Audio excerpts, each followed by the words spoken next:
ẹ̀yin jàmáà mi lónìí àwa bára wa dúpẹ́ lọ́dọ̀ Ọlọ́run nítorí oore tó pọ̀ tó bá alékẹ́ ọlá ṣe fún wa. ọ̀sẹ̀ tá wà ń bẹ̀ òun ló pé ọdún 4 gẹ́rẹ́gẹ́ tí mo di ìmáàmù Ògbómọ̀ṣọ́ tí mo ti bẹ̀rẹ̀ sí ní dúró láàyè. àánú Ọlọ́run la rí gbà,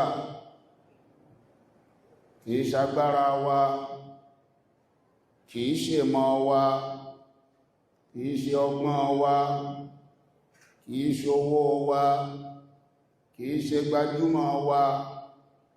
gbogbo téèyàn máa ní téèyàn lè fi rí àánú lọ́dọ̀ Ọlọ́run kò sí kankan bẹ̀ tá a ní. nǹkan ẹyọkan tá a ní náà ni Ọlọ́run bá kàn ṣàánú wa. àwa bẹ̀ Ọlọ́run bá alékẹ́ ọlá kó má dáwọ́ àánú ẹ̀dó lórí wa.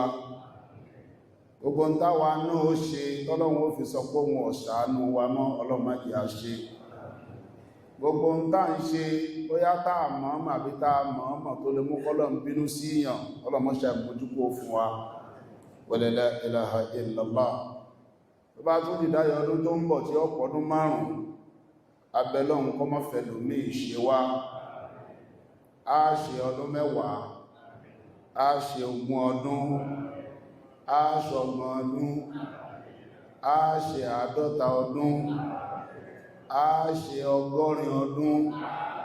nígbàtà bá yanjú 100 ọdún tán kọ́lọ̀ mẹ́lòmí ìwà kó náà máa ṣe lọ́bí abábádé.